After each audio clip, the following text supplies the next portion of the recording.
Assalamualaikum warahmatullahi wabarakatuh. Salam kemanusiaan. Saya mau perkenalkan, nama saya Winda Khairia.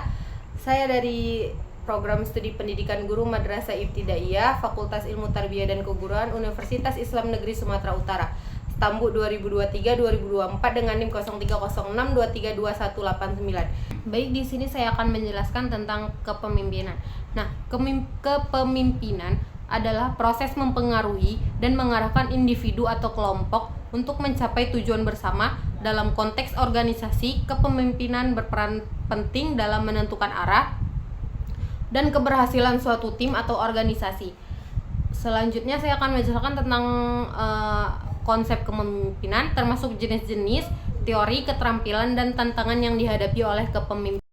Yang pertama itu ada definisi kepemimpinan. Kepemimpinan dapat didefinisikan sebagai kemampuan untuk memotivasi, mempengaruhi, dan mengarahkan orang lain untuk mencapai tujuan tertentu.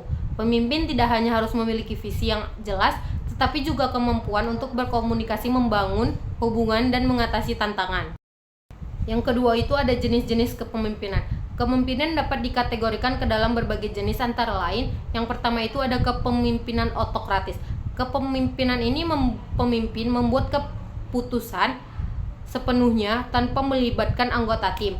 Pendekatan ini sering digunakan dalam situasi darurat, tetapi dapat mengurangi motivasi dan kreativitas anggota. Yang kedua itu ada kepemimpinan partisipatif atau demokratis. Nah, pemimpin ini melibatkan anggota tim dalam proses pengambilan keputusan. Ini mendorong partisipasi, meningkatkan kepuasan, dan membangun tim yang solid. Yang ketiga ada kepemimpinan transaksional. Pemimpin ini menggunakan sistem imbalan dan hukuman untuk memotivasi anggota tim. Pendekatan ini berfokus pada pengaturan dan pencapaian tujuan jangka pendek. Yang keempat ada kepemimpinan transformasi. Pemimpin berusaha menginspirasi dan memotivasi anggota tim untuk mencapai potensi penuh mereka. Mereka menciptakan visi yang kuat dan membangun hubungan yang mendukung. Yang terakhir itu ada kepemimpinan servan atau pelayan. Pemimpin mengutamakan kebutuhan anggota tim dan bertujuan untuk memberdayakan mereka. Fokusnya adalah pada pelayanan, kolaborasi, dan pengembangan. Yang ketiga itu penjelasan tentang teori kepemimpinan. Nah, ada beberapa teori yang menjelaskan kepemimpinan, yang diantaranya yaitu yang pertama itu ada teori karakteristik pemimpin, yaitu menyatakan bahwa pemimpin yang efektif memiliki karakteristik tertentu seperti kecerdasan, kepercayaan diri, dan integritas. Yang kedua itu ada teori kontingensi. Nah, teori kontingensi ini menunjukkan bahwa tidak ada suatu gaya kepemimpinan yang cocok untuk semua situasi. Pemimpin harus menyesuaikan gaya mereka dengan situasi dan karakteristik anggota tim.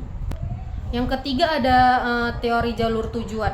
Nah, menekankan bahwa pemimpin harus membantu anggota tim mencapai tujuan dengan menyediakan arahan, dukungan, dan penghargaan. Yang terakhir itu ada teori kepemimpinan situasional, yaitu memperkenalkan konsep bahwa pemimpin harus menyesuaikan gaya mereka berdasarkan tingkat kesiapan anggota tim dalam menjalankan tugas.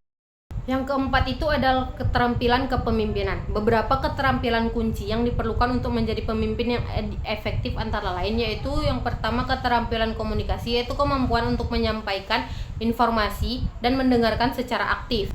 Yang kedua itu ada keterampilan interpersonal, yaitu membangun hubungan yang baik dan memahami dinamika kelompok. Yang ketiga ada keterampilan pengambilan keputusan, mampu menganalisis informasi dan membuat keputusan yang tepat dan beralasan. Yang keempat itu ada keterampilan manajemen waktu, yaitu mengatur waktu dan sumber daya dengan efektif untuk mencapai tujuan. Yang terakhir itu ada keterampilan negosiasi, yaitu kemampuan untuk menyelesaikan konflik dan mencapai kesepakatan yang menguntungkan bagi semua pihak. Yang kelima itu ada tantangan dalam kepemimpinan. Nah, pemimpin itu seringkali menghadapi berbagai tantangan, antara lain mengelola perubahan. Dalam lingkungan yang dinamis, pemimpin harus mampu mengelola perubahan dan membantu anggota tim. Yang kedua itu ada menjaga motivasi. Mempertahankan motivasi anggota tim dapat menjadi sulit, terutama di masa-masa sulit. Yang ketiga itu ada menghadapi konflik. Pemimpin harus mampu menyelesaikan konflik antara anggota tim dengan bijak untuk menjaga harmonisasi dan produktivitas. Yang keempat itu ada mengambil keputusan yang sulit.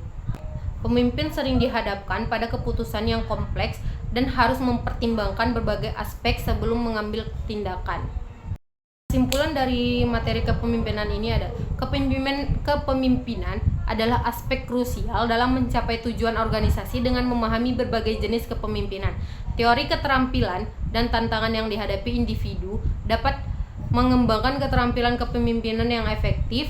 Pemimpin yang baik bukan hanya memimpin, tetapi juga memberdayakan dan menginspirasi orang lain untuk mencapai potensi mereka. Keterampilan ini penting tidak hanya dalam konteks profesional, tetapi juga dalam kehidupan sehari-hari. Sekian dari saya. Mohon maaf jika ada salah. Wabillahi taufiq wal hidayah. Wassalamualaikum warahmatullahi wabarakatuh. Salam kemanusiaan. Siamu.